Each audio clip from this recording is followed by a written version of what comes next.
አይ እሱማ አዎ ይገባኛል። ያው ከእሱ ፍቅር የተነሳ ነው። የአንድ አምላክ መነሻ አይደል እንደ አብርሃም የማይወደው ማን አለ ብለህ ነው። እሺ ይሁን። እንዴት ነህ አማናዊ? ደህና ነህ? እንዴት ነህ? ጠፋ አለሁልህ። አንድ ቀን ጠፋሁ። ናፈቅኩህ። ለስላሳው ለስለስ ያልክ ልጅ ነህ እኮ ለስላሴ ለስላሴ ነው የምትባለው። ጌታ ይባርከኝ። የተባረክ ልጅ ለስለስ ብለህ የሚገርም ባህሪ ነው። አመሰግናለሁ። እንዲህ ብሎ ነው ሁሉም መጨረሻ ላይ ወግቶ የሚመጣው። አይ አይደለም፣ እንደዛ እየቀለድኩ ነው። እንደዛ የለም። እንዴት ነህ? ሁሉ ሰላም?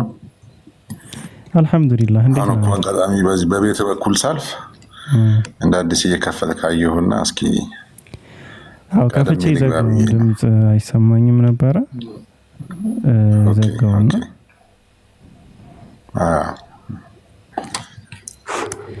እና በተረፈ ነው ወይስ በፈጣሪ ነው ደህና የሆንከው? እኔ ተመስገን በመድኃኒዓለም ፍቃድ። ያው ምንድነው መሰለህ የአንተ ቤት ደስ የሚለው ጥያቄ በአግባቡ መጠየቅ፣ የሚገባውንም የምትችለውንም ትመልሳለህ። ሌላ ሰጣ ገባ አይኖርም። ደስ ይላል። አንድ ቀን ነው እንግዲህ ያወራው፣ ግን ተመችቶኛል። ጥሩ ነው። ያው ሰጣ ገባ ምን ይሰራል? ማንን አሳደገ ብለህ ነው? እኔ አቀንጭሮኝ ቀረኩ። አሁን እኔ የ29 ዓመት ሽማግሌ እመስላለሁ? አይ ልጅ ነህ እኮ። ሰጣ ገባ አቀንጭሮኝ ነው እንጂ እኔ 32 ሞልተናል። እንግዲህ ባለን አቅም ጥሩ ነው። እንደ ልጅ አይደለም። ያው ምንድነው ብቻ አንዳንድ ጊዜ ያው ስጦታ ነው። ቀስ ብሎ ነገሮችን ለማስኬድ መሞከር ትልቅ ስጦታ ነው። እሺ አላህ ለአንተ ያለኝን መልካም ምኞት ስናገር ከስር እንደ ፖለቲካ ሊሰራ ነው ምናምን ይላሉ። አይዋጥላቸው። እኔ ግን ከምሬ እኮ ነው በእውነት። አዎ አክቹሊ እዚህ ሰፈር ያለኝን ክብር ነው እየገለጽኩ ያለሁት። እዚህ ቤት የኮሜንቱ ሰፈርና የገስቱ ሰፈር የተለያየ ስልጣን ነው ያለውና እኛ በእነሱ ስልጣን ውስጥ ጣልቃ አንገባም። እነሱም በእኛ ላይ ያው ጣልቃ መግባት አይችሉም። እዛው ነው ጣጣቸው ይጨርስና። ትክክል። ትንሹ ጃ አለ እና እንዴት ነው ታዲያ? አለሁልህ አማኑኤል። ስለዚህ እንትኑን ምን አንዳንድ ነገር እያዘጋጀህ ነው ወይስ ወደ አንዳንድ ነገር መነጋገር እንችላለን? ትችላለህ። አይ ብዙ ጊዜ ርዕስ አልለጥፍም። ዛሬ እንኳን በርዕስ ልሄድ ነበር ሀሳቤ። ግን እስኪ ሀሳብ ካለ ለማንሳት የፈለግከው አንሳና ከዛ በኋላ አስፈላጊ ከሆነ ሀሳቤ አንድ ሁለት ሀሳቦች ነው ያሉኝ። አንዱን እነግራለሁ። ለምን እንዴት ነው ብዬ ክርክር ውስጥ አልገባም። መልስን ብቻ ሰማለሁ። ወደሚቀጥለው ሀሳብ እናገራለሁ። ያንተንም ሀሳብ ከዛ ተነስቼ እሰማለሁ። ክርክር ሙግት ውስጥ መግባት አልፈልግም። ካለ መልካም ባህሪ የተነሳ ማለት ነው። ጥያቄ ጠይቄ ስለዛ ነገር ግንዛቤ ለመውሰድ ብቻ ነው። ምንድነው ጥያቄ ወይም ሀሳቤ? ቁርአን ለመሐመድ ወረደለት በሚባል ሰዓት ያንን የአላህ ቃል ጅብሪል ወደ አላህ ሄዶ ነው ያመጣው ወይስ አላህ ወደ ጅብሪል መጥቶ ነው የሰጠው የሚል ሐሳቤ ነው ያለኝና ምንድነው በአንተ ዘንድ ይሄ እንዴት ነው የሚታየው? ምንድነው በእስልምናው መልሱ የዚህ?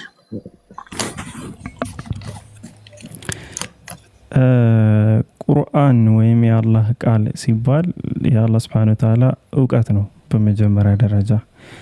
አላህ ያንን እውቀቱን ለጅብሪልም ለነቢያችን ሰለላሁ ዐለይሂ ወሰለም ከማስተላለፉ በፊት ለውሃል መህፉዝ ወይም የተጠበቀው ሰሌዳ የሚባል አለ። እዛ ላይ የምድር ከመፈጠሯ በፊት ጀምሮ እስከ መጨረሻው ያለው ተጽፎበታል። ጅብሪል ያደረገው ነገር ከለውሃል መህፉዝ ወደ ቅርቢቱ ሰማይ አንድ ጊዜ ቁርአን ወርዷል። ሱረቱል ቀድር ላይ በአንድ ሌሊት በመወሰኛይቱ ሌሊት በረመዳን ወር ላይ አንዴ ጁምለተን ዋሂዳ ይባላል። ሁለት አይነት አወራረድ ነው ያለው ቁርአን። አንዴ ከለውሃል መህፉዝ ወይም ፈጣሪ ነገራቶችን ከሚጽፍበት ሰሌዳ ወደ ቅርቢቱ ሰማይ አንዴ ወርዷል። ከዛ ወደ ነብያችን ልብ ነው ከፋፍሎ ያወረደው። ቀጥታ ከአላህ ዘንድ የሆነ ቃል በቃል እየሰማ እያመጣ ማውረድ ምናምን ሳይሆን ከለውሃል መህፉዝ ከተጠበቀው ሰሌዳ ወደ ነቢያችን ሰለላሁ ዐለይሂ ወሰለም ልብ ነው የወረደው ቁርአን ማለት ነው። ኦኬ አሁን እቺ አላህ ፍጥረትን መፍጠር በጀመረ ሰዓት መጀመሪያ ያቺ በዚህ አሁን ባልከው ሰሌዳ ላይ የምትጽፈዋን ብዕርና ሰሌዳን ጽፎ የዓለምን ወይንም ዓለማትን ቀድሞ ሁሉን ነገር እዛ ሰሌዳ ላይ እንደጻፈ ነው የሚናገረውና ቁርአን ማለት ያ ሰሌዳ ላይ የተጻፈው ያ ታሪክ ነው ወይስ የዓለም አፈጣጠር መቼ እንደሚፈጠር መቼ እንደሚያልፍ እያንዳንዱ የግለሰቡ ህይወትና ታሪክ ነው እዛ ሰሌዳ ላይ የተጻፈው ነው? ሰሌዳው ነገር ነው የተጻፈው። ኦኬ ስለዚህ ከዛ ላይ ቁርአኑ መጀመሪያ ዓለም ሳይፈጠር ቁርአን የሚባለው ያላህ ቃል እዛ ላይ የተጻፈ ነው እያልከኛለሁ? ቁርአን ብቻ ሳይሆን ተውራትም ኢንጂልም ዘቡርም ምንላቸው እዛ የተጻፉ ናቸው። ስለዚህ ምንድነው ያደረገው? ያ እዛ ላይ የተጻፈውን ነገር ጅብሪል ከዛ እያመጣ ነው ለመሐመድ የነገረው ነው። ከዛ አንድ ጊዜ ወደ ቅርቢቱ ሰማይ ወርዷል ቁርአን አጠቃላይ በአንድ ጊዜ በመወሰኛይቱ ሌሊት በረመዳን ወር ማለት ነው። በአንድ ሌሊት ነው 114 ምዕራፉ የወረደ። ቅርቢቱ ሰማይ ማለት ሰማይ ዱንያ የሚባል አለ። ከቅርቢቱ ሰማይ ከዛ ነው ወደ ነቢያችን ልብ ጅብሪል የሚያወርደው ማለት ነው። በአላህ ትእዛዝ ከዛ ወደ ነቢያችን ልብ ያወርደዋል። አሁን ቁርአን የሚባለው ያላህ ቃል ነው። ያላህ ያቺ እዛ ሰሌዳው ላይ የተጻፈው ቃል በሙሉ ነው ቁርአን የሚባለው ወይስ ከዛ ላይ ተለይቶ የመጣው? ከዛ የመጣው ተለይቶ የመጣችው እቺ አሁን ለመሐመድ የተገለጠለት እሷ ብቻ ነች ቁርአን የምትባለው። እሱ ቁርአን የሚለውን መስፈርት ለምንድን ነው የሚይዘው መሰለህ? በጅብሪል አማካኝነት ነቢያችን ሰለላሁ ዐለይሂ ወሰለም ልብ ላይ የወረደ መጽሐፍ ስለሆነ ነው። ካልሆነማ ለውሐል እንትን ሐዲሰል ቁድስ ደግሞ የሚባል አለ። ሐዲስ ላይ ሆኖ የአላህ ሱብሓነሁ ወተዓላ ንግግር ማለት ነው። ገባ? ያ ንግግር ግን በልባቸው ላይ የወረደ ወይም በጅብሪል አማካኝነት የመጣ ሳይሆን አላህ ያሳወቃቸው ነው። ያንን በራሳቸው አነጋገር በራሳቸው አማርኛ ይገልጹታል። ያ ከቁርአን ላይ አይመደብም። ሐዲስ ውስጥ ሐዲሰል ቁድስ ተብሎ የአላህ ንግግር ተብሎ ለብቻው ነው የሚመደበው። አላህ እንዲህ አለ እያሉ የሚናገሩት ማለት ነው። ኦኬ አይ እኔ ልል የፈለኩት ምንድነው ዓለማትን በቃሉ እንደፈጠረ ይታወቃል አላህና ያቺ በመጀመሪያ ዓለማትን ከመፍጠሩ በፊት አሁን ይሄ ምንድነው ሰሌዳ ይሄ ድብቁ ሰሌዳ ላይ ሁሉን ነገር ከመጀመሪያ ጀምሮ እስከ መጨረሻ ያለውን ነገር ኦሬዲ አላህ ወስኖ ጽፎታል ነው አይደለም? የእስልምና አስተምህሮ ሁሉን ነገር ወስኖ ጽፎታል። ያ ወስኖ የጻፈው ጽሁፍ አይደለም ቁርአን የሚባለው እሱ ሳይሆን እንደ መመሪያ ለእስልምና መመሪያ ይሆን ዘንድ ጅብሪል ከዛች ላይ ይዟት የመጣው ቃል ነች። 114 ምዕራፍ ነው ቁርአን የሚባለው ነው እያልከኝ ያለው? አዎ የመጀመሪያው ስህተትህ ወስኖ ጽፎታል ያልከው የአላህ ውሳኔ የተጻፈ እንዳለ ሆኖ እውቀቱ በሚለው ነው። አጠቃላይ እውቀቱ ሲባል ውሳኔውንም ሁሉንም ያጠቃልላል። እውቀቱ ነው እዛ ጋር የተጻፈው። ከዛ ውስጥ የአላህ ውሳኔ ያለበት ወይ? አዎ ለምሳሌ የተለያዩ ክስተቶች ሊኖሩ ይችላሉ። የኛ ከድሃ ቤተሰብ መወለድ፣ እንዴት እንደምንወለድ ምናምን እነዛ ምርጫ የሌለበት የአላህ ውሳኔ ነው። ያ ሁሉ ማለት ነው ጾታችንን ጨምሮ ብሔራችንን ጨምሮ የምንወለድበትን ቦታ ጨምሮ ቤተሰባችንን ጨምሮ ያ ውሳኔ ነው። እውቀቱ ስንል ደግሞ እኛ የምንሰራው ነገር የለም። አላህ ያልወሰነው ነገር የለም አይደል? እኛ እንደዛ አይደለም ምናምነው። ቀድሞ ያወቀውና ቀድሞ የወሰነው በሚባል በሁለት ይከፈላል። ቀድሞ የወሰነው አሁን ያልኩህ ነው። ቀድሞ ያወቀው ደግሞ ምንድነው ካልክ አንተ አሁን ገብተህ የምታወራው ነገር የምታደርጋቸው ማንኛውም አይነት ድርጊቶች በነጻ ፈቃድህ ማለት ነው በሆነ ነገር ላይ አንተ ላይ የሚፈጸመው ሳይሆን አንተ በሆነ ነገር ላይ የምትፈጽመው ነገር እነዛ ቀድሞ ውሳኔ ሳይሆን ቅድሚያ እውቀት ናቸው። አላህ ቀድሞ ስላወቃቸው የጻፋቸው ናቸው። ኦኬ ስለዚህ ምንድነው አሁን አላህ ቀድሞ ያወቀው ነገር ድርጊቱ ሲፈጸም ነው የሚጻፈው ነው ወይስ ኦሬዲ ተጽፏል? ተጽፏል። አስቀድሞ ሁሉም ነገር ተጽፏል። የፈጣሪ እውቀት ጋር በተገናኘ እውቀት ሲባል አንድ ያው ከዚህ በፊትም እንዳልኩ ጥያቄ ሲመለስ ለአንተ ብቻ ሳይሆን ያው ለሁሉም ሰው ለታዳሚውም ጭምር ስለሆነ አንዳንድ ነገሮች ክሊር መሆን አለባቸው ብዬ ካሰብኩ ትንሽ ፈርዘር ላወራ እችላለሁ ሳላስረዝም ማለት ነው። የፈጣሪ እውቀት ጋር በተገናኘ በሁለት ከፍለን ማየት እንችላለን። አንደኛ እንደሚሆን ማወቅና መሆኑን ማወቅ፣ ሁለት የእውቀት አይነቶች አሉ። አንደኛ የሆነ ነገር ከመከሰቱ ለምሳሌ እኔ እናንተ ነገ ቀጠሮ ቢኖረን 4 ሰዓት እንደምንገናኝ ማወቅ ያ ቅድሚያ እውቀት ይባላል። ከተገናኘም በኋላ ደግሞ መገናኘታችንን ማወቅም ደግሞ ሌላ ራሱን የቻለ የእውቀት ዘርፍ ነው። አምላክ ላይ በተገናኘ ስንመጣ አላህ Subhanahu Wa Ta'ala ሁለቱም አይነት እውቀት አለው። አንድ ነገር ከመከሰቱ በፊትም ያውቀዋል፣ መከሰቱንም ያውቀዋል፣ ሲከሰት ማለት ነው። ኦኬ አይ በርግጥ ይሄን ጥያቄ ወደዚህ አይደለም ጥያቄ ባለፈው ወርተንበታል። የኔ ጥያቄ አይደለም። ምንድነው ግን እኔ መሰለኝ የነበረው ካላህ ቃሉ ወርድለትና ጅብሪል ለነብዩ መሐመድ ይዞ ይመጣል ነው። ግን ጥሩ አሁን ምንድነው በዚሁ ላይ እንትን እንዳይንዛዛ ምንድነው በዚሁ ላይ ተጨማሪ ጥያቄ ለጠይቅ የፈለኩት ቁርአን ተከፋፍሎ ነው ለመሐመድ ይወረደለት ለነብዩ መሐመድ ይቀርታ ክብር ዝም ብዬ መሐመድ ማለት ላይገባኝ ይችላል። ነብያችሁ ምናምን ያው ነብይነቱን ስለማታምን ነብያችሁ ብትል ስለ መሐመድ አብሮ ነው የሚያወራው፣ ስለ መሐመድ ምትኩ ነው፣ ስለ መሐመድ አሊ ነው። ነብያችሁ መሐመድ ለነብያችሁ መሐመድ ቁርአን በአንድ ጊዜ እንዳልወረደ እየነገርከኝ ነው። ጥሩ ነው።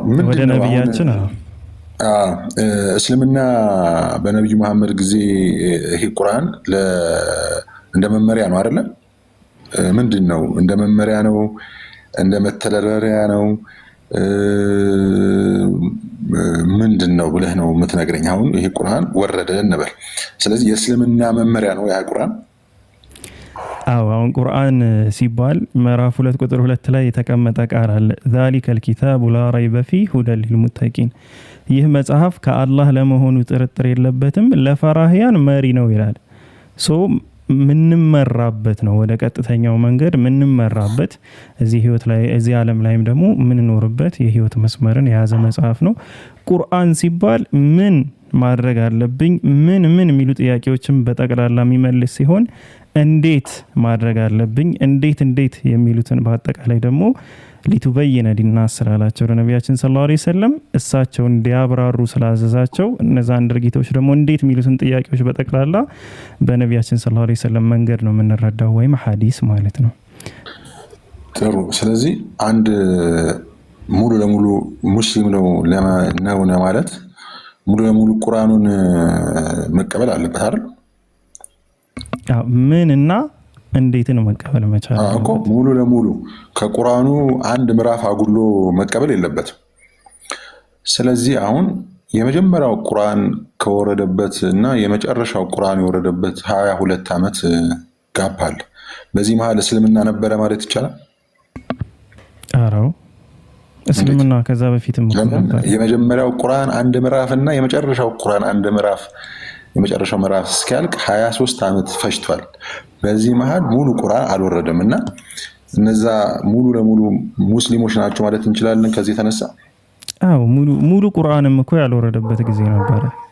አማናይ አንድ ሰው ሙስሊም ለመባል 5ቱን የእስልምና መስፈርቶች ማሟላት ነው የሚጠበቅበት፣ 5ቱን መሰረቶች ማለት ነው። ግን የወረዱትን መቀበል ነው ሙስሊም የሚያስብለው፣ መታዘዝ ነው። አላህ ካላዘዘህ እንዴት ነው መታዘዝ ካንተ የሚጠበቀው? አንድ ሰው ሙስሊም ለመባል ያ የፈጠረውን አምላክ መታዘዝ ታዛዥ ማለት ነው። ስለዚህ 10 ሱራ ቢወርድ 10ሩም ላይ ሰውየው እየታዘዘ ከሆነ ያ ሰው ሙስሊም ነው። አንድ ሱራም ቢወርድ አንዱ ላይ እየታዘዘ ከሆነ ያ ሰው ሙስሊም ነው።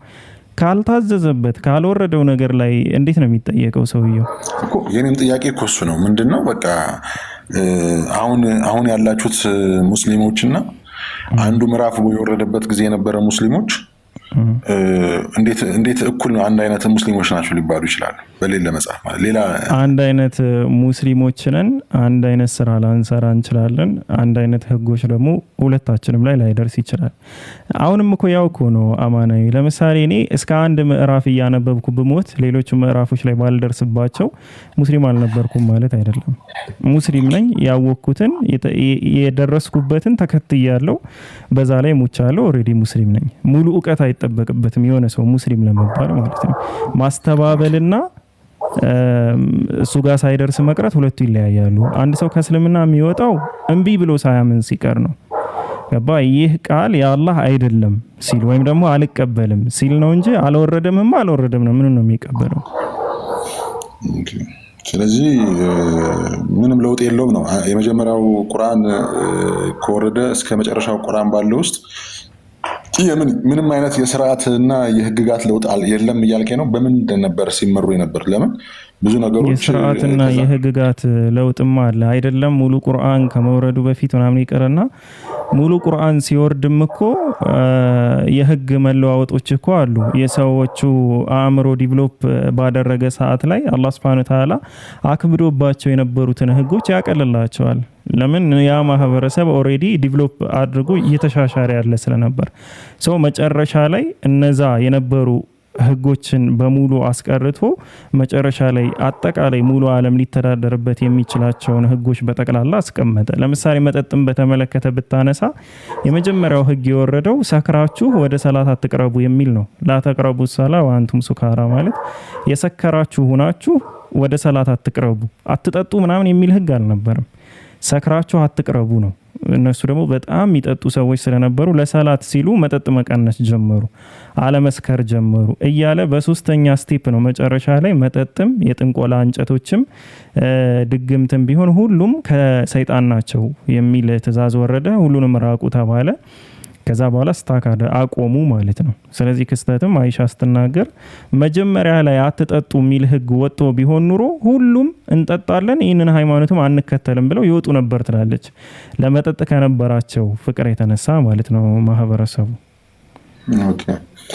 ኦኬ ምንድነው አሁን አንድ ሰው ከእስልምና ውጭ የሆነ ሰው ይሄ መጽሐፍ ወይንም ይሄ ነብይ በሰይጣን ላለመታለሉ ምንድነው ማረጋገጫው? ለምሳሌ መላእክትና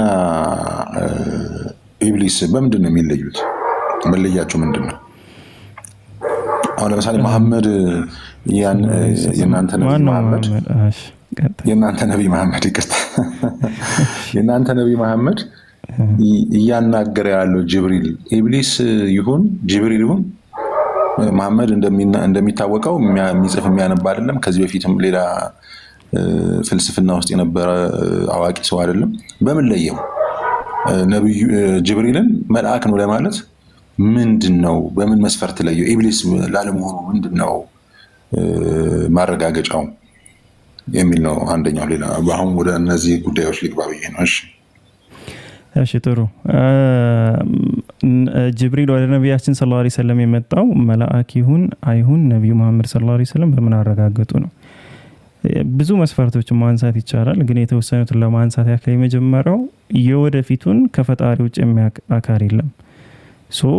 በትንቢት ነቢያችን ሰለላሁ ዐለይሂ ወሰለም እንደተናገሩት የተፈጸመም እየተፈጸመም ያሉ ብዙ ትንቢቶች አሉ።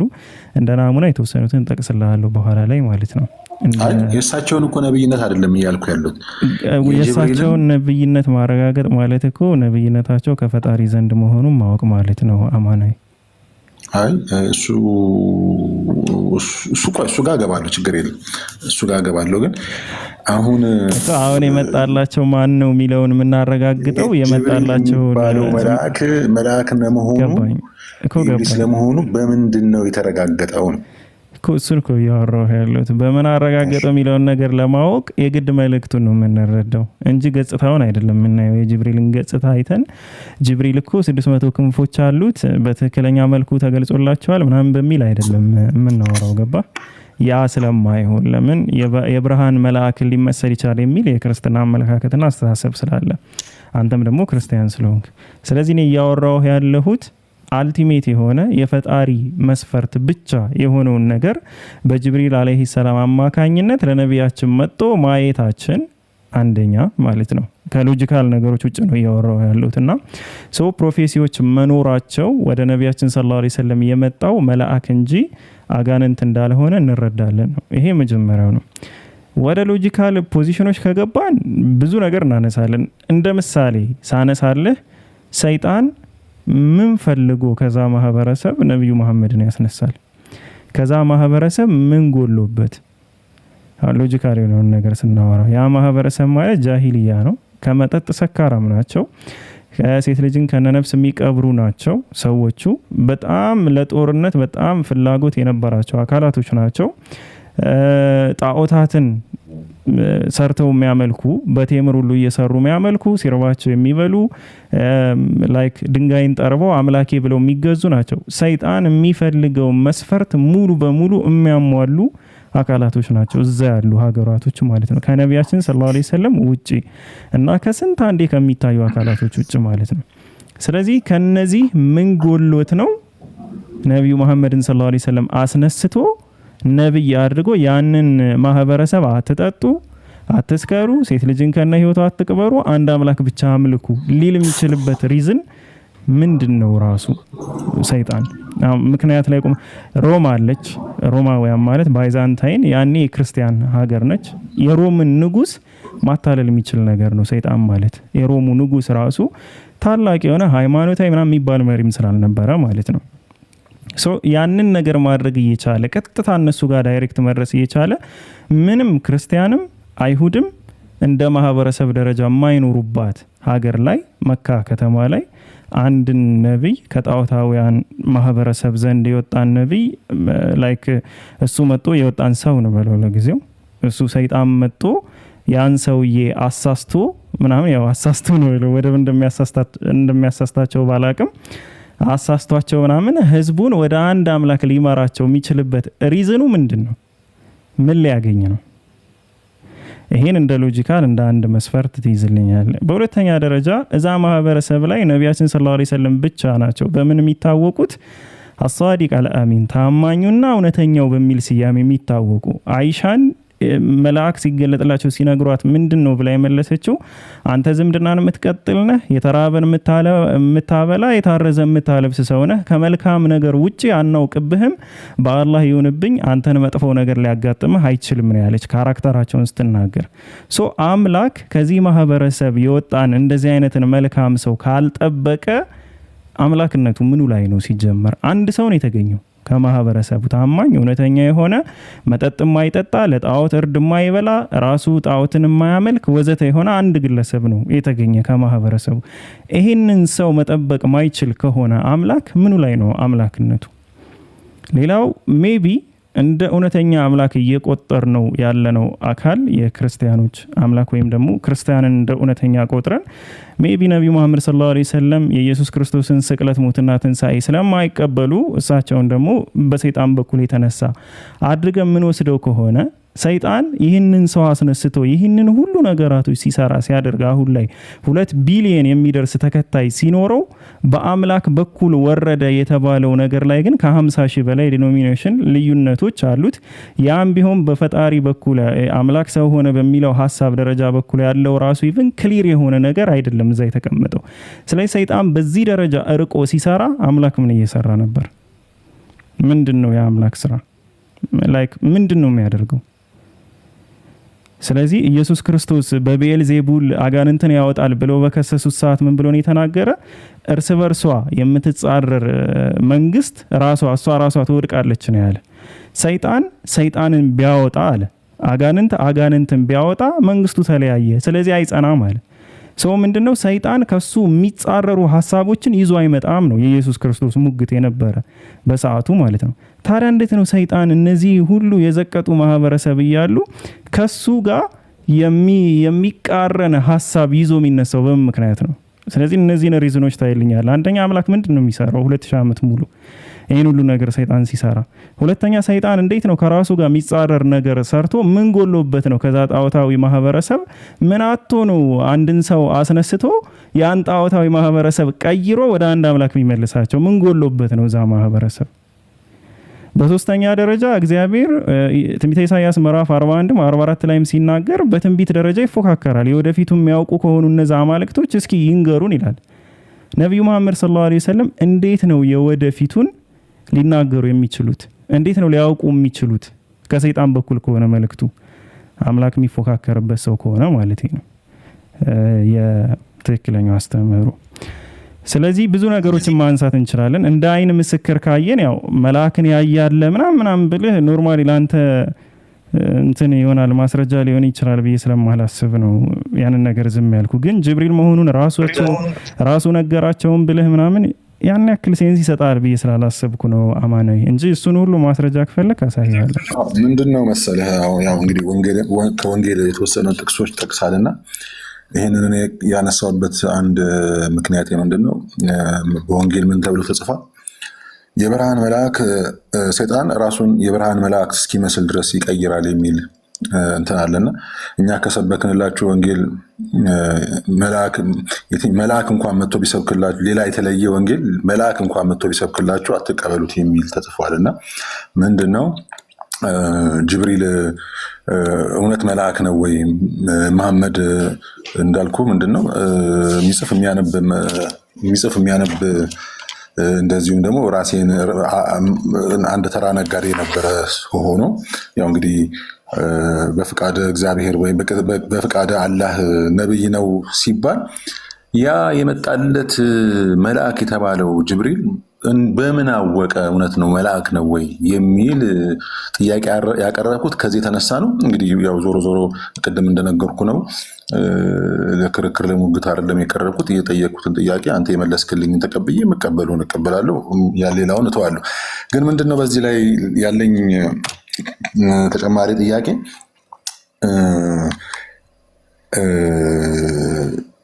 እስኪ የጋኔኖችና የመላእክት ልዩነታቸው ምንድነው?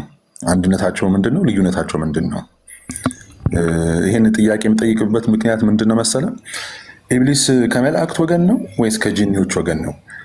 እንደገና አያይዘህ 2-3 ጊዜ እንዳልጠይቅ አያይዘህ ጠቅለል አድርገህ እንድትመልስልኝ። ከጂኒዎች መካከል ያመኑ ሙስሊሞች አሉ የሚል አለና ነብዩ መሐመድ የእናንተ ነብይ መሐመድ የሙስሊሞች የማን ነው? የጋኔኖችን ነብይ ማለት እንችላለን ወይ? ለነሱም ነው የተላከው? እንደገና ኢብሊስ ከጋኔኖች ወገን ከሆነ እናትና አባቱ አሉት ወይ? ያው ይወልዳሉ ይዋለዳሉ ስለምትሉ አሁንስ እየወለደ እየተዋለደ ነው ወይ? እየተባዛ ነው ወይ? እሺ ኢብሊስ ካደ፣ የሱ ልጆች ሰልመዋል ወይ? ቢያምኑ ወደፊት ቢያምኑ ይሰልማሉ ወይ የሚል ጥያቄዎች ነው ያሉኝ። አብረህ ጠቅለል አድርገህ መልሳቸው።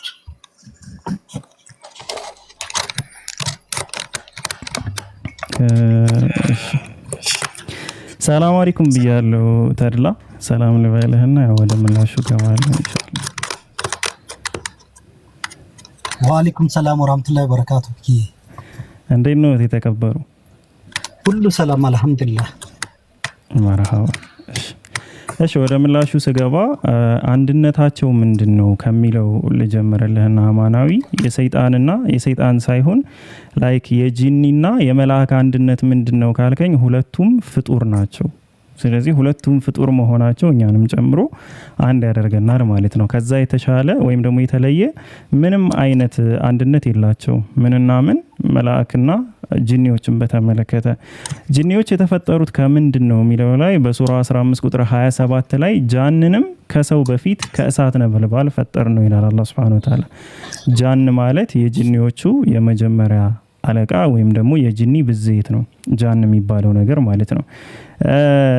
መላእክትን በተመለከተም ኢማም ሙስሊም መጽሐፍ 55 ሐዲስ ቁጥር 78 ላይ አይሻ እንደተረከችው የአላህ መልእክተኛ ሰለላሁ ዐለይሂ ወሰለም ምንድነው ያሉት? መላእክት ከብርሃን ተፈጥረዋል፣ ጂኒዎች ከእሳት ነበልባል ተፈጥረዋል፣ አደም ለእናንተ እንደተገለጸላችሁ ከሚጭለቀለቅ ሸክላ ተፈጥሯል ብለው ተናግረዋል። ስለዚህ የሶስቱ አፈጣጠር ይለያያል። ታዲያ ምንድነው የሚለያቸው ነገራቶች ከዛ በተለየ ላይክ ጂኒዎች ሰዎችና መላእክት ከተባለ አላህ Subhanahu Wa Ta'ala ጠቅላላ አድርገን ስናየው በሶስት ከፍለን እንየው። ሶስት አይነት ፍጡሮች አሉት። አይነት ነው ያልኩ። አንደኛው መላእክ ነው።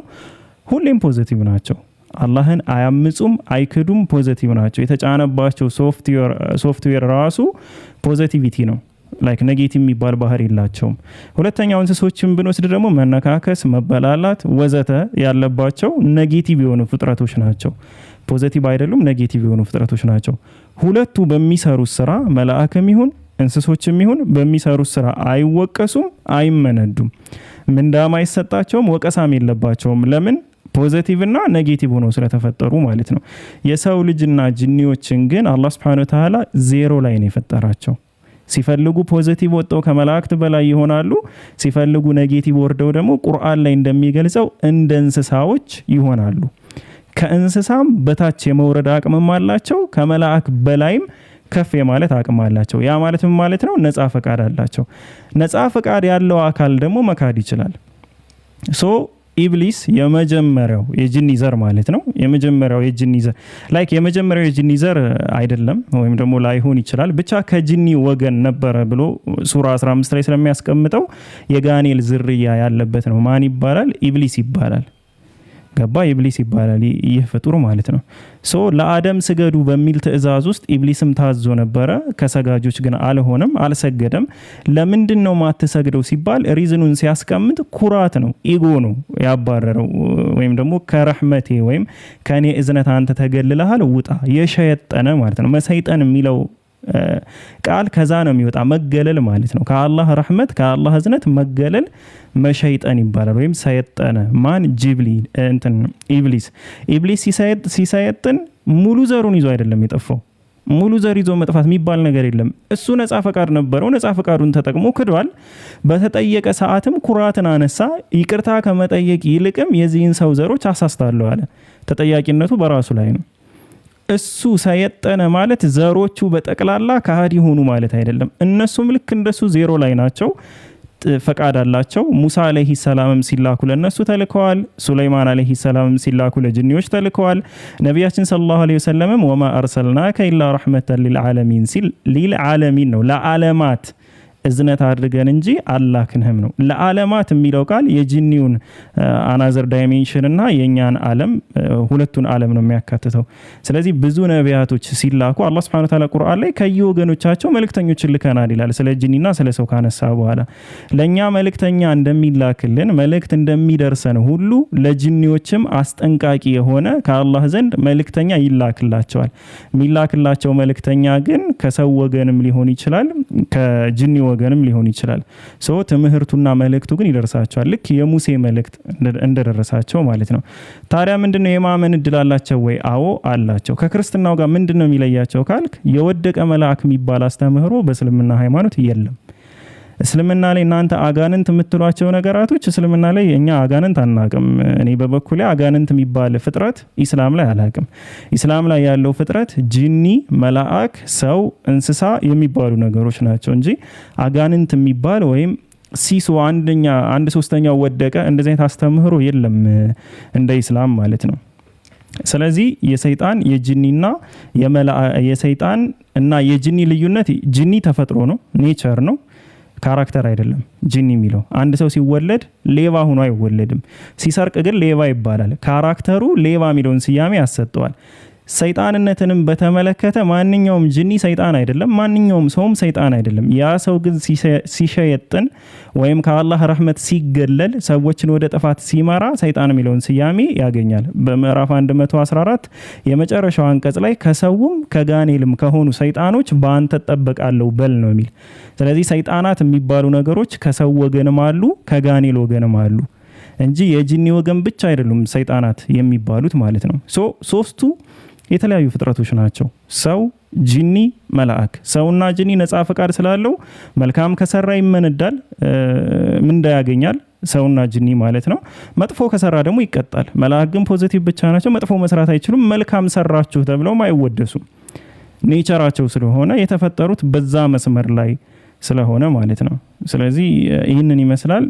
ጾታ አላቸው ወይ ላልከው ደግሞ አዎ አላህ Subhanahu Wa Ta'ala ነቢያችን ሰለላሁ ዐለይሂ ወሰለም ሲነግሩን اللهم إني أعوذ بك من الخبث والخبائث ወደ መጸዳጃ ቤት ስትገቡ ጌታዬ ሆይ ከሴት ከሆኑ ሰይጣናትና ከወንድ ከሆኑ ሰይጣናት በአንተ ተጠበቃለሁ በል ብለዋል። እንደኛ ይራባሉ ወይ ብለህ ለጠየቀው አዎ እንደኛ ይራባሉ፣ እንደኛ ይዋለዳሉ፣ ይሞታሉ።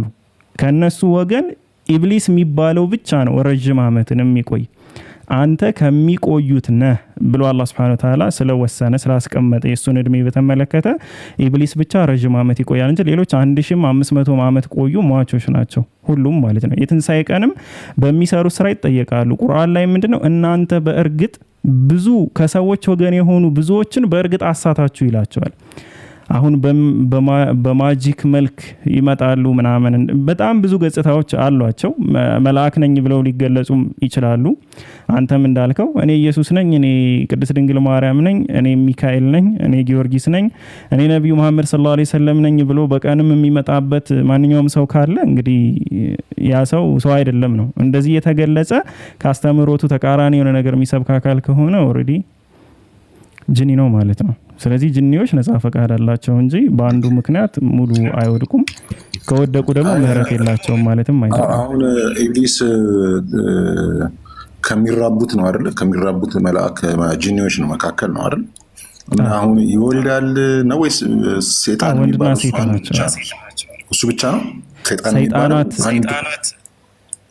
ሰይጣናት የሚባሉ ተዋልደው ነው ወይስ እንዴት ነው? ሰይጣን አይወለድም። ሰይጣን የካራክተር ስም ነው። ይሄ ኔቸር አይደለም። ኢብሊስ እሺ፣ ካራክተር ከሆነ ሰይጣን የሚለው ምንድነው ልል የፈለግኩት አልሰግድም ያለው አንዱ ኢብሊስ ነው አይደለ?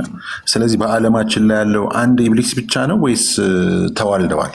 አንድ ኢብሊስ ነው ያለ። አንድ ጂኒ ነው ማለት ግን ኢብሊስ ማለት የአንዱ ጂኒ አንድ ፒኬ ነው ያለ ማለት ሰው የለም ሌላ ሰው የለም ማለት አይደል። ሰውነት የሚባለውና ፒኬ የማንነት መገለጫ ነው። ሶ ኢብሊስ ስትል ስለ አንድ ማንነት ነው፣ ስለ አንድ ፐርሰን ነው እያወራህ ያለው። አዎ አንድ ፐርሰን ነው ያለ። ምናልባት እንግዲህ ስሙን የተዋሰ የሱ ዘር ካለም ሌላ ኢብሊስ የሚባል ከሰው በኩልም ካለ አላውቅም፣ ዲያብሎስ የሚባል ማለት ነው። እሱን ብቻ ስለፈልግ ሲያ ኢብሊስ ግን ስለ ጂኒ ከሆነ ግን የምታወራው ጂኒዎች ብዙ ናቸው፣ ይራባሉ ምናምን። የነሱ አለቃ ሆኖ ሾው የሚያደርገው ግን እሱ ሰይጣን ነው። ቅድም ሽንት ቤት ስትገቡ ከወንድና ከሴት ሰይጣናት ተጠበቁ ነቢያችሁ መሐመድ ሲሉ እነዛ ወንድና ሴት ሰይጣናት ተባስተው ነው ወይስ ኢብሊስ ብቻ ነው? አሁን ምንድነው አልሰግድም ያለው ኢብሊስ ብቻ ነው። ግን አሁን ብዙ ከሆኑ በምን መልኩ ሊባዙ ቻሉ? ተዋልደው ነው? ሌላ ሴትም ኢብሊስ የተባለች አለች አልሰግድም ያለች እንዴት ነው? ግራ ይገባ። ኢብሊስ አለች እኮ ምንድነው? አዎ ብዙ የሆኑበት ምክንያት ምንድነው? ኢብሊስና ኢብሊስ ናቸው የተባስተው ተዋልደው? አንድ እሱ ነው። ሁለተኛው ጥያቄ ደግሞ መላእክት እነ ቅዱስ ማን ነው? ቅዱስ ቶም እነ ጅብሪል ምናምን የማማለድ ስልጣን አላቸው በእስልምና? የማማረር ያኛውንም መልስልኝ አብረህ። ምንድነው ብዙ አሁን በቃ አንድ ኢብሊስ እሺ፣ የመጀመሪያው ልመልስልህ። ቆይ እሺ፣ በቃ ተራጋጋና የመጀመሪያው ልመልስልህ። እሺ፣ በሱራ 6 ቁጥር 112 ላይ እንደዚሁም ለነቢያት ሁሉ ከሰዎችና ከአጋንንት የሆኑ ሰይጣናት ጠላት እንደተደረጉ አላህ Subhanahu Wa Ta'ala ያስቀምጣል። ከሰዎችና ከአጋንንት የሆኑ ሰይጣናት። ሰይጣን የሚራባ አይደለም። ሰይጣን ማለት የካራክተር ስም ነው አልኩ። አንተ ሌባ ሁነህ እንደማትወለደው ሁሉ ሰይጣንም ከሰውም ይሁን ወይ ሰው ሆኖ የሚወለደው ወይ ጅኒ ነው። ካደገ በኋላ ግን በሚያሳየው ባህሪ፣ በሚያሳየው ካራክተር፣ በሚሰራው ስራ ሰይጣን የሚባለው ስያሜ ግብረ ባህሪ ማለት ነው። ባህሪ ሲባል ብዙ ጊዜ ኤሰንስ ወይም ምንነት ተደርጎ ስለሚወሰድ ኔቸር ስለሚደረግ እንደዛ አይደለም። በሚያሳየው ግብረ ባህሪ ሰይጣን የሚለውን ስያሜ ይላበሳል። ሰይጣናት ከወንድና ከሴት ሰይጣናት ማለት ወንድና ሴት የሆኑ ሌቦች እንደማለት አድርገ ቁጠረው። ካራክተራቸው የሰየጠነ የሆነ ሰዎችም አሉ ሰይጣናትም አሉ። ምዕራፍ 114 ቁጥር 6 ላይ ያለውንም ነግሬሃለሁ። ከሰውም ከአጋንንትም ከሆኑ ሰይጣናት ከጋኔልም ነው የሚለው። ከሰውም ከጋኔልም ከጅኒዎችም ከሆኑ ሰይጣናት በአንተ እጠበቃለሁ በል ይላል። ስለዚህ ከሰውም ከጅኒም አንድ አካል ሰይጣን የሚሆነው በገዛ ፈቃዱ ሲሰየጥን ነው። ሰይጣን የሚባል ፍጡር የለም። ሰይጣን የሆነ ፍጥረት ነው ያለ ከጊዜ በኋላ ማለት ነው። የሆነ የሚለው ቃል ከጊዜ በኋላ ያመጣው ባህሪ ማለት ነው። የፈለኩት ምንድነው መሰለህ? የሚራቡት በወንድና በሴት ነው። ወንድና ሴት አላቸው፣ በዛ ይራባሉ። የሚራቡት ሰይጣናት ሳይሆኑ ጅኒዎች ናቸው። እነሱ ጋኔኖች ናቸው ወይ ጅኒዎች ናቸው እያልከኝ ያለው? አሁን ኢብሊስ አሁን የሰውና የአላህ ጠላት ኢብሊስ ብቻ ነው? ሌሎቹ የሰይጣን ካራክተር የተላበሱ ጂኒዎች ነገ ከነገ ወዲያ ንስሐ ሊገቡና ሊመለሱ ይችላል። ሁሉም ሊመለሱ ይችላል። አይቀሩም። ኢብሊስ አላህ Subhanahu Wa Ta'ala አንደኛ ንስሐ እንደማይገባ ያወቀና ንስሐ የመግቢያ አሁን ለምሳሌ አደም አለይሂ ሰላም ባጠፋ ሰዓት በሚጠየቅ ሰዓት ላይ ተሳስቼ ነው አለ። ከዛ ይቅርታን ፈለገ፣ ይቅርታን ጠየቀ። ኩራት አይደለም እኔ አሳስታለሁ የሚል ነገር አይደለም ያመጣ። አላህ Subhanahu Wa Ta'ala አደምን እንደጠየቀው ሁሉ ኢብሊስንም ጠየቀው። ካዘዝኩህ ነገር ከመስገድ ምን ከለከለህ አለው። ምን ከለከለህ ብሎ ሲጠይቀው ኢጎውን አሳየ። ምንድነው ኢጎው? እኔ ከእሳት ተፈጥሬ እሱ ከጭቃ ተፈጥሮ እኔ እንዴት ለሱ ሰግዳለሁ አለ። ከእሳት መፈጠሩ የፈጣሪውን ታላቅነት ነው የሚያሳየው እንጂ ፍጥሩን አይደለም። ፈጣሪው ነው ከአንዱን ከእሳት አንዱን ከጭቃ የፈጠረ የሰራ፣ የፍጥሩን ታላቅነት አያሳይም። እሱ ግን በሱ ላይ በተደረገው ነገር ኮራ። ኢቭን በራሱ ስራ አይደለም። እንደ ኢስላም ደግሞ አላህ Subhanahu Wa Ta'ala ወደ መልክ ወደ ከለር ወደ ምናምን አይመለከትም። ልባችን ላይ ወዳለው ስሜት ወዳለው እምነት ነው አላህ Subhanahu Wa Ta'ala የሚመለከተው። እኛ ደግሞ የሚደረግብን ነገር ሳይሆን ተጠያቂም ምንዳም የምናገኘው በምንሰጠው ምላሽና በምናደርገው ነገር ነው። አንተም ትጠየቀው አንተ ላይ በሚሆነው ነገር በተሰራው ነገር ሳይሆን አንተ በምትሰራው ነገር ነው። ወደ ኢሳ አለይሂ ሰላምም ስንመጣ ተመሳሳይ ነገር ነው። አላህ Subhanahu Wa Ta'ala በሱ ላይ ያደረገውን አምላኩን ፈጣሪውን እናደንቅበታለን። ልክ ይሄ ስልክ አይፎን አይደለም። ይሄ ስልክ አይፎን ቢሆን ገራሚ ስልክ ቢሆን ስልኩን አላደንቀውም እኮ ሰሪውን ነው ማደንቀው። ኢብሊስም ቢሆን ሰሪውን ማድነቅ ሲገባው በተሰራበት ስራ ላይ ራሱን አድንቆ አና ኸይሩ ሚንሁ አለ። እኔ ከሱ የተሻልኩ ነኝ አለ። የተሻለነቱ በባህሪ በተግባር ምናምን አይደለም የተሻለው። የተሻለው ነገር በምንድነው ሲባል የተሻለው ነገር በተፈጥሮዬ ነው አለ። ስለዚህ ያ ነገር አስካደው። ከዛስ ተመልሶ መጣኩ። ኢብሊስ እኮ ተመልሶ መጣ፣ በዛው አልቀረም። ተመልሶ መጥቶ ግን ምንድነው ያለ? እኔ ከዚህ ሰው ዘር ብዙዎችን በእርግጥ አስታቸዋለሁ አለ። እንደዛ ሲል አላህ Subhanahu Wa Ta'ala አንተን የተከተሉና አንተንም ጭምር በገሃነም እመላለሁ ብሎ ቃል ገባ ማለት ነው። አንተንም ይከተሉን ጭምር፣ አንተ ግን በደጋግ ባሮቼ ላይ ስልጣን የለህም አለው። ስለዚህ ኢብሊስ የመጸጸትም ባህሪም ፍላጎትም ስለሌለው እሱ ካደ ስላልተጸጸተ። ሌሎች ሰይጣናትስ የባህሪ ሰይጣን የሆኑት ሊጸጸቱ ይችላል። እስኪ ሞቱ ድረስ ጊዜ ያላቸው እነሱ። ስለዚህ እስኪ ሞቱ ድረስ ጊዜ ስላላቸው ቢጸጸቱ አማኝ ነው የሚሆኑት። ተጸጽተው ቢመለሱ አማኞች ነው የሚሆኑት፣ ከሃዲዎች አይሆኑም። ልክ እንደ ሰዎች ነፃ ፈቃድ ስላላቸው ይመነዳሉ፣ በፍላጎታቸው ይከዳሉ፣ በፍላጎታቸው ደግሞ ምንድነው ግን ባህሪ ኔቸር ነው አይደል? ባህሪ ስትል ምን አይነት ባህሪ? አሁን ሰይጣናዊ ባህሪ ነው ስትል ስራ ነው፣ ግብረ ባህሪ ያልኩ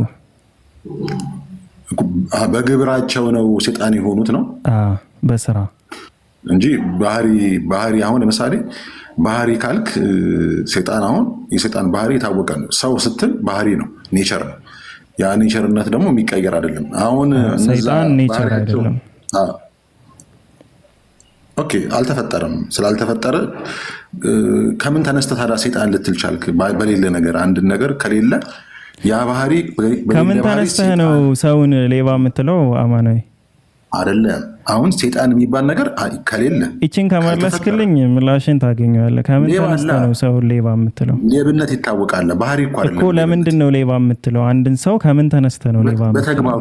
በተግባሩ ነው እኮ። ምን ሲያደርግ? ሲሰርቅ። በቃ ስለዚህ በተግባሩ ሌባ የሚለውን ተሰጥቷል። ሌባ የሚባል የተፈጠረ አካል ነበረ? ይሄ አንድ ሰው ከመስረቁ በፊት አንድ ሰው ሌባ ስለተባለ ሰውነቱን አይቀይረውም። ሰውነቱ ተቀይሮ ትክክል። ሰይጣንም ሰይጣን ስለተባለ ጅኒነቱን አይቀይረውም እኮ። አዎ አሁን ኔቸር አይደለም ነው፣ ስም ነው። ዝም ብሎ የግብር ስም ነው እያልከኝ ነው ሰይጣንነት? ቅድም ጀምሬ ያልኩ ያለው እሱን ነው እኮ። አይ ግልጽ እንዲሆን ነው። ለምንድን ነው መሰለ? ስለዚህ እነዚህ ጅኒዎች ባህሪያቸው ተቀየረ ማለት ጸባያቸው ተቀየረና ከመልካም ምግባራቸው ስለተንተን ስላሉ ነገ ንስሐ ቢገቡ ሰይጣን መሆናቸው ብቻ ገነት እንዳይገቡ አይከለክላቸውም ነው። ሌባም 6 ወር ተቀጥቶ ቢወጣ ከዛ በኋላ ሌባ ይባላል። እሱ ነው እኮ ግልጽ እንዲሆን አይገቡም እንትን አይሉ።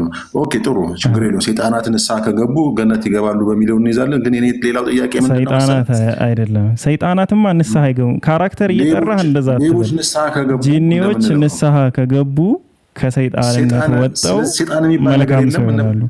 አይደለም አይወለ ካራክተር ለምሳሌ አሁን ከሃዲዎች አማን ከእስር ቤት ይወጣሉ እንደማለት ነው። እሺ ሰዎች ከሌብነት ቢጸጸቱ ላይክ ከሌብነት ይወጡና ንጹህ ሰው ይሆናሉ። አለቀ።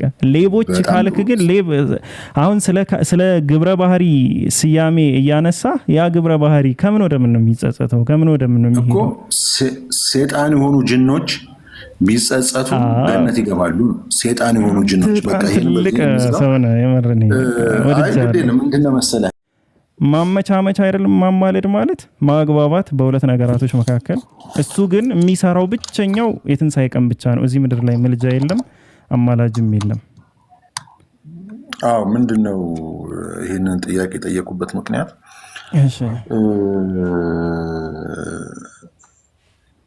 አንድ ሰው አማልዶ አንተን ገሃነም በምግባርህ ገሃነም ትገባ ከነበረ በሱ ምልጃ ምክንያት ከገሃነም መውጣት ትችላለህ ማለት ነው።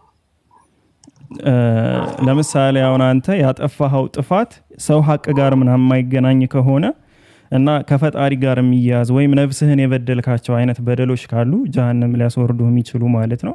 እነዛ ጋር ምልጃ ሊሰራ እና ሊያገለግል ይችላል። በሰው ሐቅ ላይ ከሆነ ግን ሰውየው ጀሃነም የሚያስገባና የማያስገባ ኃጢአት አለ ማለት ነው። ጀሃነም የሚያስገባና ይቅር የሚባልና የማይባል ኃጢአት አለ። ኦኬ ምንድነው ይቅር የማይባል ኃጢአት? ለምሳሌ አንተ የሰው ሐቅ ከወሰድክ ከሰውየው ጋር ነው የምትጨርስ፣ ከፈጣሪ ጋር አይደለም። በትንሣኤ ቀንም እዚህ ምድር ላይም ቢሆን። ስለዚህ አምላክ ራሱ የሚያደርገው ምንድነው? አንተን ለፍርድ ያቆመሃል። ያንተ ከሳሽ አለ፣ አንተ ተከሳሽ አለ። ስለዚህ እዛ ላይ ነው ፍርድ የሚሰጠው አምላክ። ያ በአንተና በከሳሽህ መካከል ላይ ያለ ነገር ነው። የሰው ሐቅ የወሰደ ሰው ገነት አይገባም ነው። እሺ ሌላ ገነት አይገባም አይደለም፣ ተቀጥቶማ ገነት ይገባል። የሰራውን ጥፋት ብቻ ነው የሚቀጣ። ጀሃነም ነው የሚቀጣው። ጀሃነም እኮ አንድ ነገር አይደለም። ጀሃነም ከገባ በኋላ ተመልሶ ወጥቶ ገነት ይገባል ነው። አዎ እንዴ አንድ ሰው እኮ ከሰራው ስራ በላይ እኮ በኢስላም አይቀጣም። የሰራውን ያክል ብቻ ነው የምትቀጣው እንጂ ዘላለማዊ ቅጣት የለም።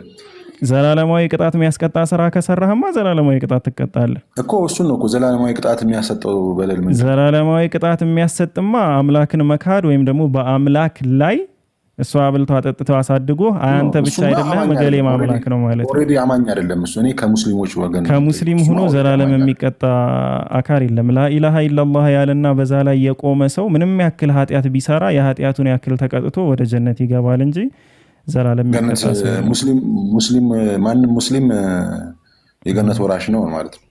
የትኛው ሙስሊም? አዎ እንዴ ቀልድ ነው እንዴ? ቀድ አፍለሐል ሙእሚኑን ይላል ሱራ 21 የመጀመሪያው አንቀጽ ላይ ምእመናኖች በእርግጥም ዳኑ ይላል። ምእመናን በጠቅላላ በጣም ጥሩ ነው። ስለዚህ ምንድነው ግን እኔ አሁን እዚህ ጋር በጣም ያስገርመኝ ኦሬዲ አላህ በዛች በድብቋ ሰሌዳና በመጀመሪያ በፈጠራት ብዕር የሰው ልጆችን ዕጣ ፈንታ ወስኗል አይደለ? አሁን ቅድም ወደ ዋራው ወስኗል። አይ ከዚህ ጋር ስለሚሄድ ነው። አልወሰነም። ወስኗል ሳይሆን አውቋል። ያወቀውን ነገር ጽፎታል። አልጻፈውም፣ አልተጻፈም። መጽሐፍ ማለት መወሰን አይደለም። አውቋል፣ ያወቀውን ነገር ጽፎታል። ከተጻፈው ውጪ መሆን ይቻላል ብለህ ታስባለህ? አንተ በምትሰራው ልክ ነው የተጻፈው። በምትሰራው ልክ ከሆነ የተጻፈው ያ የተጻፈው ነገር የተለየ ነገር ልትሰራ አችልም። የተለየ ነገር የምትሰራ ከሆነ የተለየ የምትሰራው ነገር ነው የሚጻፍ። ኦሬዲ ከተጻፈው ውጪ መሆን የሚችል አካል አለ? ለምንድን ነው ከተጻፈው ውጪ የምትሆነው? የምትሆነውን ነገር ነው የተጻፈ እየተባለ ከዛ ውጭ የምትሆን ከሆነማ ከዛ ውጭ የምትሆነው ነው የሚጻፈው። ምንድነው ታዲያ የሰው ልጅ ነጻ ፈቃድ እዚህ ውስጥ መሆን ከተጻፈው ውጪ መሆን የማይቻል ከሆነ ኦሬዲ ሁሉ ነገር እንደ ሶፍትዌር ተጭኗል ማለት ይቻላል። እሺ ይሄን እንቶ በቃ እንደዚህ ተውተው አማናይ እኔ ፒኬ ታላቁ አብርሃም እባላለሁ። እንደዚህ ነገር ነካክቶ 459 ሰው ላይ በጣም እኮ ተመቸኛለህ። ምንድነው መሰለህ ግን አንድ ጥያቄ በቃ ስለምመችህ ነው ማቋረጥህ። አማናዊ አንዴ ስለምመችህ ማቋረጥህ። አንድ ጥያቄ ብቻ ነው ያለችኝ፣ እሷን ጠይቄ ልውጣ እና ልስማ ቁጭ ብዬ። ምንድነው መሰለህ አንደኛው ጥያቄ ሱራቱ ጧሃ ላይ አለ። ሱራቱ ጧሃ የቃላት እንትን አነጋገር ሊሳሳት ይችላል። ሱራቱ ጧሃ ላይ ምዕራፍ 20 እሺ ቁጥር የሙሴን ከቁርአን ከታላቁ ከሰሌዳ ላይ ጅብሪል መሐመድ ይዞለት ከመጣው አንድ የቀደመ ታሪክ መካከል አላህ ከሙሴ ጋር ቃል በቃል የተነጋገረው ንግግር አለ። እንግዲህ በሙስሊሞች ደረጃ በጣም ታላቁ ነብዩ መሐመድ በምን አንሶ ነው? በምን መስፈርት አንሶ ነው እኛም አምነነው እንዳንከተለው ጅብሪል መልአክ ይሁን ሰይጣን ብለን እንድንጠራጠር ካደረገን ነገሮች አንጻር ምንድነው? ለምንድን ነው አምላክ ለራሱ ልክ እንደ ሙሴ ነብይነቱን ያላጸደቀለት ለምንድነው ያላናገረው ለምንድነው ለራሱ ያልተነጋገረው የሚል ጥያቄ አለኝ። በእስልምና አስተምሮ መሰረት ይሄ እንዴት ይታያል ነው? ይሄን መልስልኝ። ጥያቄን ጨርሻለሁ ለዛሬ። እሺ ጥሩ። ሚዩት አድርግ እንዳልከው ሚዩት አድርግና ከመጀመሪያው ሐሳብ ልነሳና መጀመሪያ ምንድነው ብሎ እንትን ለማለትም የሞከረው ማለት ነው ወገናችን አማናዊ አላህ Subhanahu Wa Ta'ala ቅድሚያ ዕውቀቱን ከቅድመ ውሳኔ ጋር አምታትቶ ለማውራት ፈልጎ ነበር። እንደዛ ከሆነ እንዴት ነው እኛ ነፃ ፈቃድ ያለን የሚል ነገር አስቀምጧልና አላህ Subhanahu Wa Ta'ala በእኛ ስራ ላይ ገብቶ የሚወስነውም የሚያመቻምቸውም የሚያደርገው ነገር የለም ከመምራት ውጭና ሁለት መንገዶችን መራ ነው ይላል ቁርአን ላይ። እነዛ ሁለት መንገዶች ምንድናቸው? በዚህ ከሄድክ ትጠፋለህ፣ በዚህ ከሄድክ ትድናለህ የሚሉ ሁለት መንገዶች ናቸው። ከሁለቱ ውስጥ የመምረጡ ኃላፊነት የኛ ኃላፊነት ነው። በመንገድ ላይ የሄደን ሶስት መንገዶች ብናገኝ እኔ ሁለተኛውን መንገድ የምመርጥ ከሆነ አላህ Subhanahu Wa Ta'ala ሁለተኛውን መንገድ እንደምመርጥ አስቀድሞ ስላወቀው ጽፎታል። ስለጻፈው ሳይሆን የምመርጠው ስለምመርጠው እሱ ጽፎታል። ስለዚህ ያ ነገር የአላህ Subhanahu Wa Ta'ala ቅድሚያ ዕውቀት ይባላል። ለምን? እሱ ዘንድ ጊዜ የሚባል ነገር የለም። ጊዜያት በጠቅላላ አልፈዋል። የሚሆኑት የሆኑት የሚከሰቱት ነገራቶችን በሙሉ አስቀድሞ ስለሚያውቅ ማለት ነው። ስለዚህ የሚያውቀውን ነገር ጽፎታል እንጂ በእኛ ላይ ያለ ፈቃዳችን የወሰነብን ብቸኛው ነገር ያው ብቸኛው ሳይሆን የወሰነብን ነገራቶች ምን ናቸው? ጾታ፣ የምንወለድበት ቤተሰብ፣ ማንነታችን፣ የተወለድንበት ማህበረሰብ፣ ሀገር፣ እነዚህ ነገራቶች በጠቅላላ የሱ ውሳኔ ናቸው። እሱ በወሰናቸው ነገራቶች ላይ ደግሞ እኛን አይጠይቀንም። እኛ የምንጠየቀው በምንሰጣቸው ምላሾች፣ በምናደርጋቸው ድርጊቶች፣ በምንሰራው ስራ እንጂ እኛ ላይ በተሰራው ስራ አይደለም። ስለዚህ ይህን መጀመሪያ ክሊር ላድርግ። በሁለተኛ ደረጃ ላይ ስለ ራእይ ሲናገር አላህ Subhanahu Wa Ta'ala ለሰው ልጅም አለ ወይ ከግርዶ ወዲያ ወይ መልአክ ልከን ወይም በቀጥታ የምናናግረው ቢሆን እንጂ ለእርሱ መገለጥ አይ ቲንክ እንደዛ ነገር ቆይ አንዴ አንቀጹን አወጣዋለሁ ተገቢው አይደለም ይላል። ስለ ራእይ ሲያወራ አላህ Subhanahu Wa Ta'ala አንደኛ ከግርዶ ወዲያ ሆኖ ማናገር ነው፣ ሁለተኛ መልአክ ልኮ ማናገር ነው፣ ሶስተኛ ደረጃ በራእይ ደረጃ ለነቢያቶች መግለጽ ነው። ነቢያችን ሰለላሁ ዐለይሂ ወሰለም ላይ ስንመጣ የመጀመሪያው 124,000 ነቢያቶች ውስጥ 3 ነቢያት ብቻ ናቸው አላህ Subhanahu Wa Ta'ala ያነጋገሩት። 3 ነቢያት በቀጥታ ያነጋገሩት። አንደኛው አደም አለይሂ ሰላም ነው። ኢሳ ራሱ አላነጋገረውም አላህ Subhanahu Wa Ta'ala። አብርሃም አላነጋገረውም፣ እስማኤል ኢስሐቅ አላነጋገረውም። እነዚህ አንሰው አይደለም። ሁለተኛ ደረጃ ሙሳ አለይሂ ሰላም ናቸው። በሶስተኛ ደረጃ ደግሞ ነቢያችን ሰለላሁ ዐለይሂ ወሰለም ናቸው። ስለዚህ ባያናግሩትም መስፈርት መሆን የሚችል ነገር አይደለም፣ ግን ደግሞ ቢሆንም አናግረውታል። ታዲያ ያናገሩት ነገር የት ነው ልናገኝ የምንችለው ሲባል አላህ Subhanahu Wa Ta'ala እና ነቢያችን ሰለላሁ ዐለይሂ ወሰለም ያደረጉትን ቃለ መጠይቅ ወይም ቃለ ምልልስ ነው የሚባለው። ቃለ ምልልስ ሐዲስ ላይ እናገኘዋለን። ለምንድን ነው ሐዲስ ላይ የኖረው? ምክንያቱም ቁርአን የሚባለው የአላህ Subhanahu Wa Ta'ala ቃል ሆኖ በጅብሪል አማካኝነት ወደ ነቢያችን ሰለላሁ ዐለይሂ ወሰለም ልብ ላይ የወረደ መጽሐፍ ነው። እንደዛ ካልሆነ በስተቀር ከቁርአን ሳይሆን የሚመደበው ሐዲሰል ቁድስ የሚባል ነገር አለ። ሐዲሰል ቁድስ ማለት የአላህ ንግግር ሆኖ ነቢያችን ሰለላሁ ዐለይሂ ወሰለም ግን አላህ እንዲህ አለ እያሉ የሚናገሩት ማለት ነው። ቁርአን ላይ ስንመጣ ግን በጅብሪል አማካኝነት ነቢያችን ሰለላሁ ዐለይሂ ወሰለም ልብ ላይ የወረደ ያስተማራቸው ነገር ነው።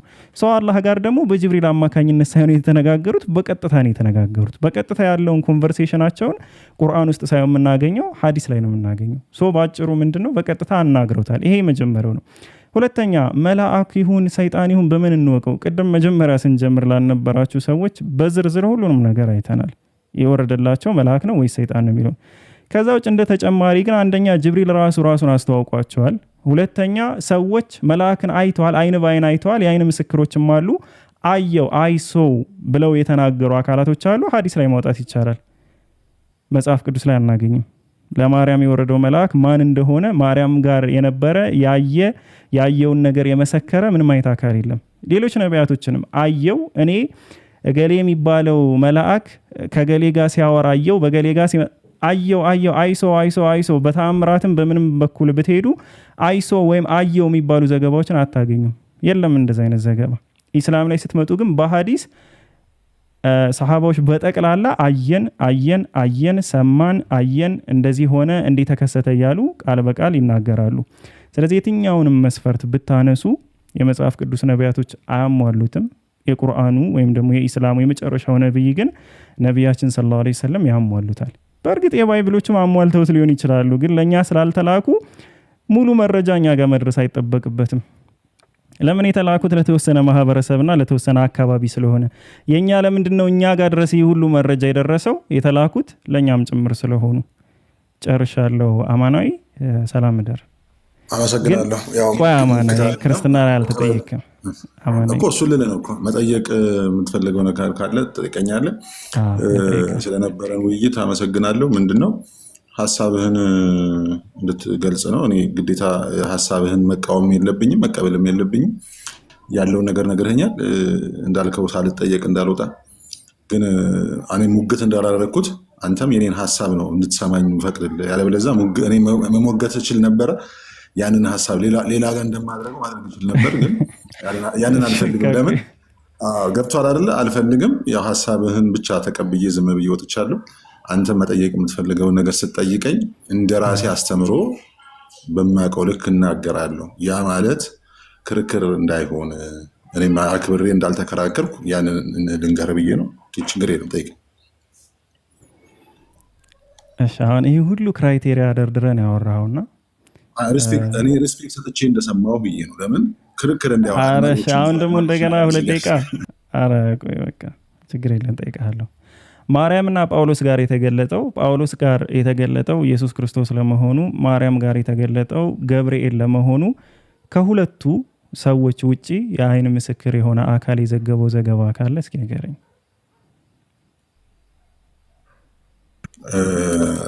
የት ጋር ማለት ነው? መቃብሩ ጋር አይደለም። ማርያምን ሲያበስራትና ማርያምን ሲያበስራትና ጳውሎስን ደግሞ ያው ኢየሱስ ክርስቶስ ተገለጠልኝ ብሎ ያወራው ንግግር አለ። ሁለቱ ጋር በተገናኘ ኢየሱስ ለመገለጡ ለጳውሎስ፣ ለማርያም የተገለጠላት ደግሞ መልአኩ ገብርኤል ለመሆኑ የአይን ምስክር የሆነ ከማርያምና ከጳውሎስ ውጪ ማስረጃ አስጠኝ። የአይን ምስክር አለ ተብሎ አልተጻፈም። ስለዚህ ራሳችን ናቸው ምስክሮች። ኢሳያስ ብለዋል። አይ ኮሜንት ላይ ኢሳያስ ብለዋል። ስለዚህ ማርያምን ቅዱስ ገብርኤል ቅድስት ድንግል ማርያምን ሲያበስራት አየሁ ብሎ የመሰከረ የለም። ምስክር መልህ ምንድነው? አየሁኝ ብሎ መጽሐፉ ላይ የተዘገበ የለም። ስለዚህ ይሄ ምንም አለ ብዬ እንትን ልልህ አልችልም። በሁለቱ በኩል የለም፣ ራሳቸው ናቸው ምስክሮች። እንዲሁም ደግሞ ምንድነው መሰለህ እንደ ማብራሪያ የለምን ነው የምታብራራልኝ አማናዊ አይደለም። አይ የመጽሐፍ አጻጻፍ ዘይቤ አሁን እኔ ስጠይቅ የነበረው ቃል በቃል ቃሉ የወረደው ከአላህ ነው ተብሎ ስለሆነ ነው። ከዛ የተነሳ የኔን ጥያቄ ባይዘው አማናዊ አልፈነዋል። አሁን እኔ ነኝ የጠየኩ የአንተን ጥያቄማ በቃ አንድ ሰከንድ እኮ ወደ ኋላ መመለስ አንችልም። አለቀ እኮ በቃ። ስለዚህ አንተ ላይ ቁማ እኮ ልነግርህ እኮ ነው። አይ የኛ መጽሐፍ የለም ብለኸኛልና የለምን አልገባኝም። አሁን የለም የተባለ ነገር ይብራራል ነው። የለም ስልህ እንዴት ነው መጽሐፉ ሲጻፍ ወንጌሉ ሲጻፍ ከምን አንጻር ነው የሚጻፈው የሚለውን ልነግርህ ፈልጌ ነው። አይ እሱን አልፈልግም ካልከኝ ወደ ሌላ ጥያቄ ትገባለህ። ችግር የለም። አዎ ጥያቄ ከምን አንጻር ነው የሚጻፈው የሚል ነገር ስላልሆነ ማለት ነው።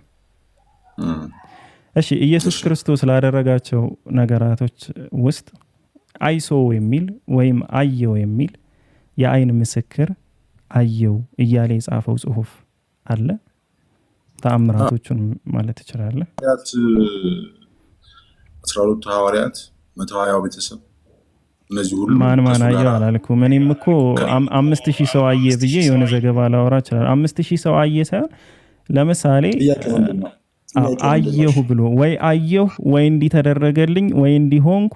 አሁን የአይን ምስክር ሲባል ሐዋርያት ወንጌል የጻፉትና መልእክታት የጻፉት ውስጥ አብዛኛዎቹ እኮ አብረውት የነበሩና የአይን ምስክር የሆኑ ናቸው። የኔ ጥያቄ ምን ነበር አማናይ? እኮ ምንድን ነው የተለየ ነው የመለስኩልህ ከጥያቄ ውጭ? አሁን ሐዋርያቶች ምናምን ጀማ አደረከውና ክሊር ያደረከው ነገር የለም። እኔ እየጠየኩ ያለው ጥያቄ ምን መሰለህ?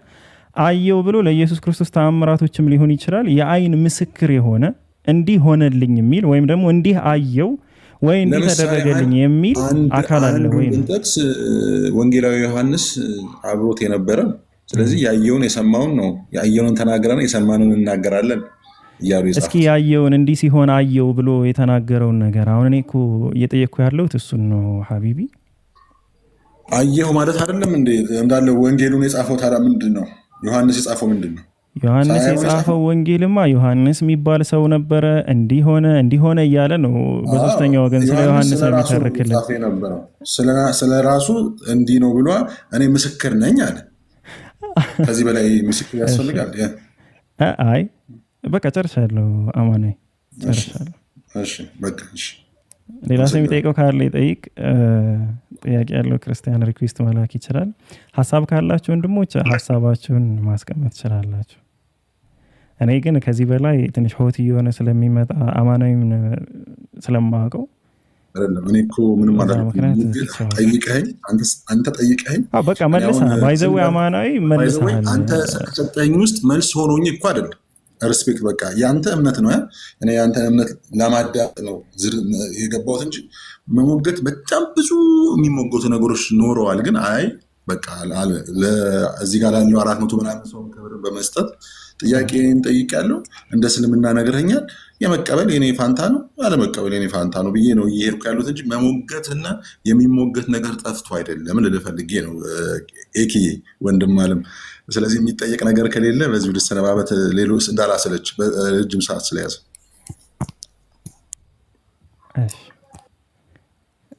ጥሩ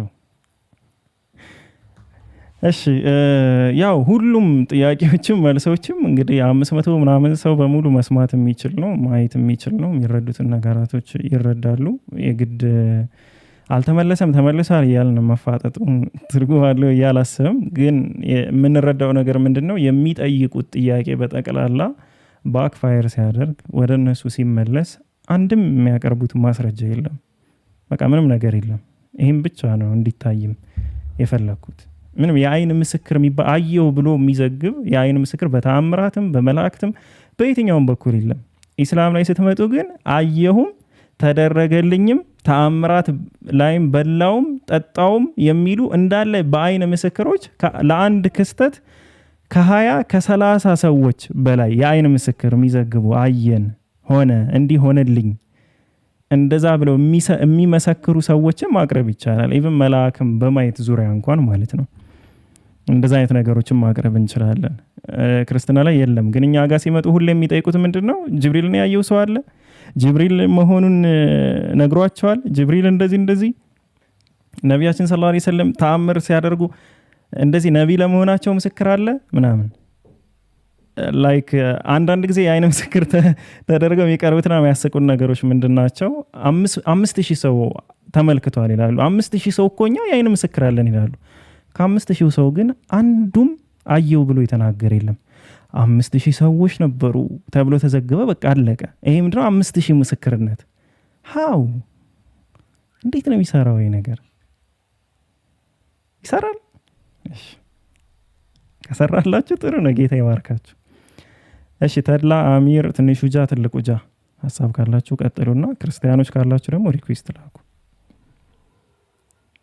ሀባይብ ቀጥሉ።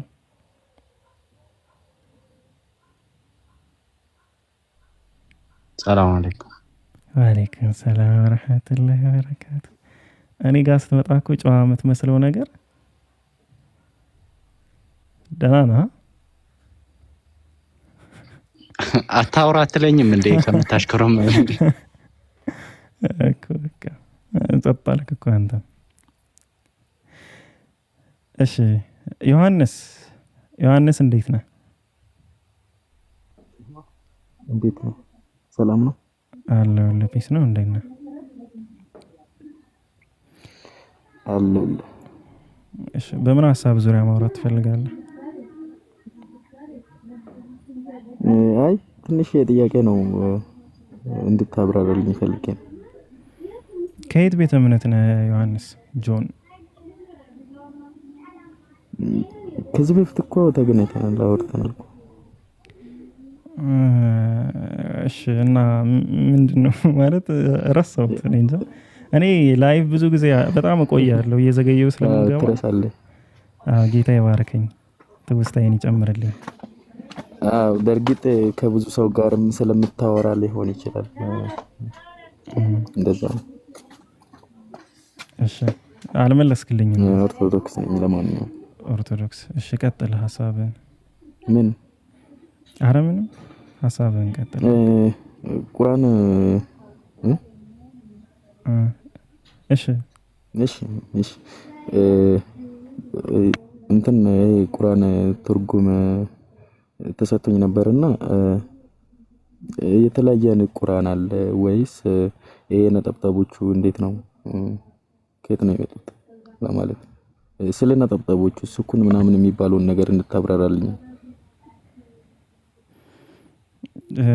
አልገባኝም፣ ግን አንድ መሰረታዊ ነገር ላውራህና እኛ ቁርአን የምንለው ላይክ እዛ ጋር የተቀረጸበትን ላስረዳ። እሺ ቀጥልሽ ያልኩህ እንዴት መሰለ የሌለው አለ ነው ነጠብጣቦቹ የሌለው ቁርአን ሆኖ ራሱ ቁርአን ነው፣ ግን ያው የሌላቸው አሉ ያለው አለ ነው። አሁን እኔ እጄ ላይ ያለው ነው ባለው ነው የተሰጠኝ እና የሌለውስ እንዴት ነው ማለት ፈልጌ ነው። እስኪ ቁርአን ልክፈትልህ። አሁን ይሄ ቁርአን ነው የምታየው፣ ስክሪኑ ላይ ይታያል። እሺ ነጠብጣብ የምትላቸው ነገሮች ምንድን ናቸው? አሁን ላሳይ። እሺ